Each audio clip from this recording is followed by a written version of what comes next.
Bonjour à vous tous et à vous toutes, comment allez-vous aujourd'hui? Moi ça va très bien, j'espère que vous allez bien aussi de votre côté. Aujourd'hui on attaque, on parle encore du Paris Saint-Germain et Victor Osimhen, puisque j'ai quelque chose à vous annoncer par rapport à ce transfert qui aura lieu ou pas, telle est la question. On va ensuite parler du cas très dramatique et vraiment très triste de Bordeaux. Je vais aussi parler de Aymeric Laporte au Real Madrid. Et enfin, je vais parler de la victoire de l'équipe de France féminine olympique face à la Colombie. Bon, comme vous le savez, on a beaucoup de choses à dire. Donc, on perd pas de temps et j'attaque directement pour parler donc du Paris Saint-Germain et de Victor Osimhen, puisque comme vous le savez et comme je vous l'ai déjà dit dans mes précédentes vidéos, eh bien, il y aurait, comme je vous le disais, un accord entre Luis Campos, qui est le directeur sportif du club, et Victor Osimhen lui-même, mais il y a un couac. Et c'est pas du côté du Napoli, puisque le Napoli, eux, voilà, ils veulent clairement laisser partir Victor Osimhen, mais le problème vient du club parisien lui-même. Puisque, désolé déjà du bruit que vous entendez dehors, il y a des travaux en cours, donc désolé pour ce petit dérangement. Donc comme je le disais, l'entraîneur parisien Luis Enrique ne serait pas favorable à la venue de Victor Osimhen.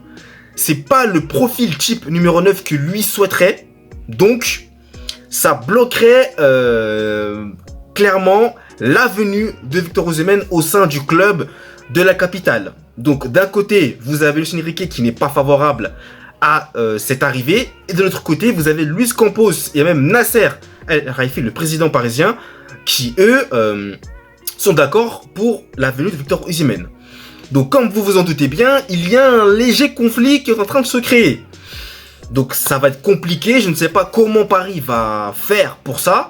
Surtout que vous avez aussi d'autres prétendants qui souhaitent aussi faire venir Victor Osimhen, notamment en Arabie Saoudite. Donc va falloir que le PSG règle cette opération assez rapidement, puisque le Napoli aussi attend de son côté la venue notamment de Romelu Lukaku, normalement qui devrait aussi s'engager avec le FC Napoli. Donc les gars, comme j'ai l'habitude de le dire à la fin, vous le savez, affaire à suivre, mais en tout cas, ce feuilleton risque de durer encore pas mal de temps. Voilà. Désormais, les gars, la page du Paris Saint-Germain est clôturée. Maintenant, on va parler d'un cas plus dramatique, celui de Bordeaux, puisque c'est officiel.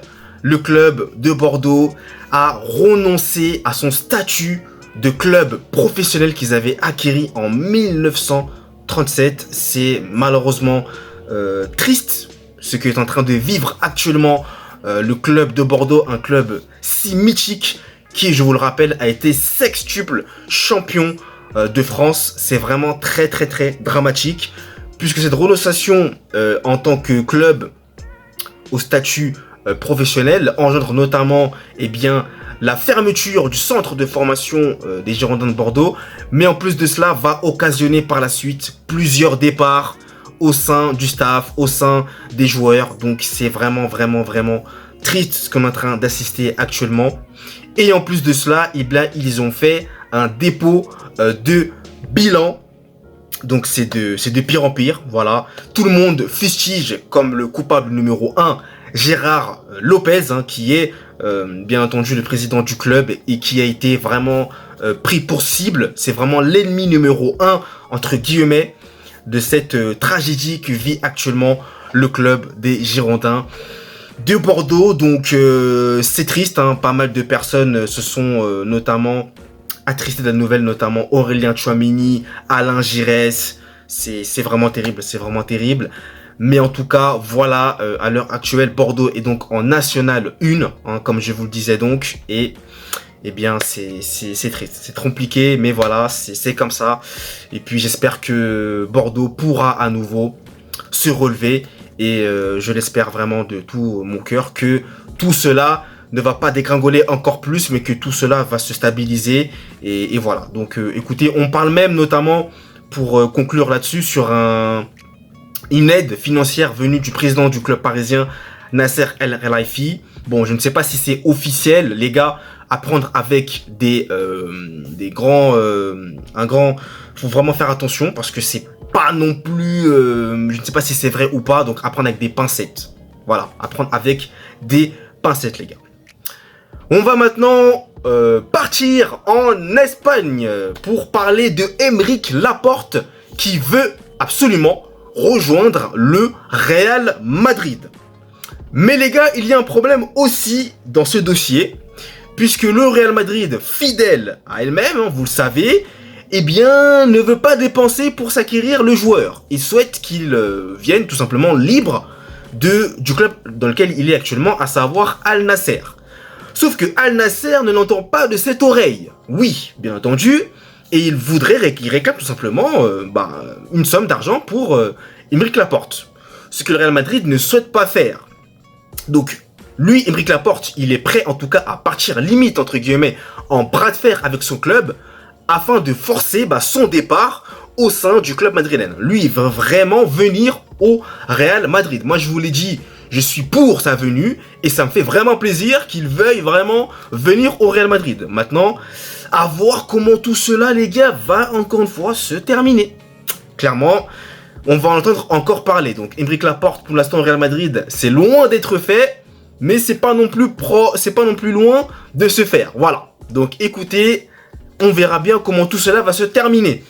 Et enfin, je termine, les gars, cette vidéo par parler de la victoire de l'équipe de France olympique féminine qui s'est imposée 3-2 face à la Colombie, qui s'est quand même fait peur parce que les joueuses menaient 3-0. Ils se sont fait recoller 3-2. Donc quand même, s'il vous plaît, ne nous faites pas peur comme ça, quoi. Hein. Vous meniez 3-0, 3-2. Voilà, ils ont quand même subi par la suite. La Colombie, voilà, s'est bien battue. Malheureusement, ils n'ont pas pu revenir au score. Mais Hervé Renard, lui, n'a pas été très content de cela, ce qui peut se comprendre totalement. Et va falloir quand même régler certaines choses. Hein. Voilà. Donc écoutez, on termine donc sur cette note assez positive concernant l'équipe de France olympique féminine qui affrontera donc dans son deuxième match des Jeux Olympiques le Canada, qui a aussi gagné son match contre je ne sais plus quelle équipe d'ailleurs. Voilà les gars pour les informations du jour. Donc merci à vous d'avoir suivi la vidéo, n'hésitez pas à vous abonner, à liker, à partager. Merci à vous du soutien et nous, comme vous le savez, eh bien on se retrouve très vite pour de nouvelles vidéos. Allez, peace!